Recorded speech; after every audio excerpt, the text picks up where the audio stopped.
दोस्तों नमस्कार। आपने वृंदावन का प्रकरण तो आपने देख लिया होगा।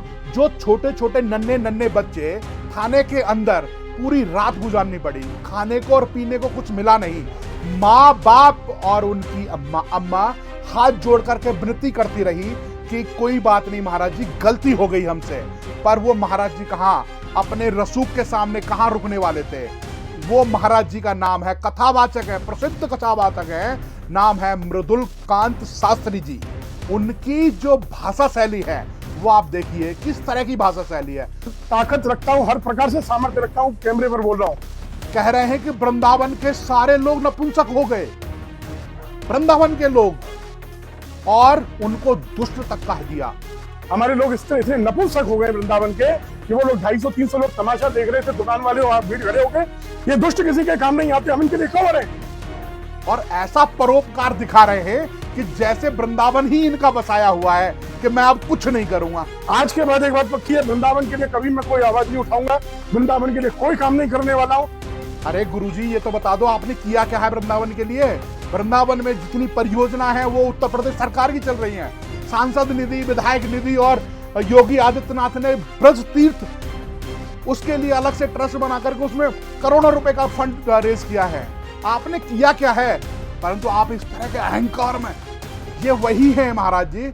अगर मैं पूरे देशवासियों से कह दूं कि इनकी कथाएं कराना बंद कर दें तो ये महाराज जी अगले साल नाक रगड़ते हुए रोड पर दिखाई देंगे। इस बात का मैं वादा कर रहा हूं, चाहे ये अपने आप में कितने बड़े भी हों।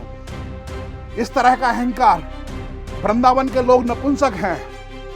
वृंदावन, वो वृंदावन जहां भगवान श्री कृष्ण, बांके बिहारी, इतना बढ़िया मंदिर और इतने बड़े श्रद्धालु लोग हैं वहां पर, और श्रद्धा से लोग आते हैं, उनके साथ आप मारपीट करते हैं और पुलिस को भी दबाव में दिखा रहे हैं और अपनी ताकत दिखाना चाहते हैं कि मैं, मेरा रसूख ये है। डीआईजी का फोन आ गया, एसएसपी का फोन आ गया, कप्तान का फोन आ गया, क्राइम एसपी का आ गया। मतलब आप क्या दिखाना चाहते हैं? रसूखदार हैं, इसलिए ये बताना चाहते हैं कि मैं इतना बड़ा रसूख हूं कि मेरे सीधे डायरेक्ट डीआईजी लेवल तक के कनेक्शन है। यहां कानून का राज है, संबंधों से काम नहीं चलेगा। अगर कानून में भी अगर आपने संबंधों से अगर आपने कुछ 3-5 करके एफआईआर दर्ज करा दी होगी तो उसके ऊपर न्यायालय भी बैठा है। जज साहब आंख पे पट्टी बांध कर नहीं बैठे। उन लोगों का सिर्फ कसूर इतना था कि आपकी गाड़ी टकरा गई। आपकी गाड़ी का इंश्योरेंस तो हुआ होगा, इंश्योरेंस गाड़ी लेने से पहले होता है, उतना निर्भर नहीं हुआ। इतने लालची हो गए आप कि उनसे पैसा वसूल करेंगे अगर गाड़ी टकरा गई। उन श्रद्धालुओं से, जो लोग आपकी कथाएं सुनते हैं, आप इतने बड़े लालची हो गए। अरे महाराज जी, हाथ जोड़कर विनती कर देते, अरे कोई बात नहीं भाई, लग गई तो लग गई। ऐसे में निकलते हैं, दरवाजा खोल के सीसीटीवी फुटेज सभी के सामने है, गाड़ी की चाबी खींचते हैं, कॉलर पकड़ के ड्राइवर को बाहर खींचते हैं। ये नहीं दिख रहा, सिर्फ ये दिख रहा है कि मुझे मारा गया, और ब्राह्मण है तो इसलिए चोटी और शिखा का नाम ले रहे हैं। मेरी लर तोड़ दी, माला तोड़ दी, मारपीट होगी तो माला पे हाथ भी लग सकता है, टूट भी सकती है। इस तरह का बर्ताव श्रद्धालुओं के लिए कतई बर्दाश्त नहीं है, और ना ही वृंदावन के जो लोग हैं उनके लिए जो आपकी शब्दावली है वो बिल्कुल बर्दाश्त नहीं होगा।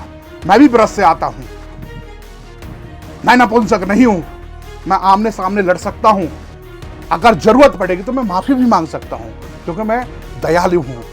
भगवान श्री कृष्ण ने भी कहा था, शिशुपाल को 100वीं गलती तक माफ किया था, और जब 101वीं गलती हो गई तब उसका शीश अलग किया था। भगवान श्री कृष्ण की जन्मभूमि है। इतना अहंकार अच्छा नहीं लगता। और आप कह रहे हैं कि इतना रसूख, मेरी पावर है, पावर दिखाना चाहते हैं आप। उन भोले भाले जो श्रद्धालु, उन पर पावर दिखाना चाहते हैं कि मेरी ये पावर है। ये देश है, कानून से ऊपर कुछ भी नहीं है। वो पावर कानून के सामने नहीं टिकेगी। अगर कानून में भी हस्तक्षेप कर सकते हैं तो न्यायालय के सामने तो बिल्कुल नहीं टिकेगी। आप इस वीडियो से कितने लोग सहमत हैं वो अपनी प्रतिक्रिया दर्ज करें, और ऐसे महाराजियों को सीधा मुंह तोड़ जवाब दें जो वृंदावन और ब्रज को अपमानित कर रहे हैं।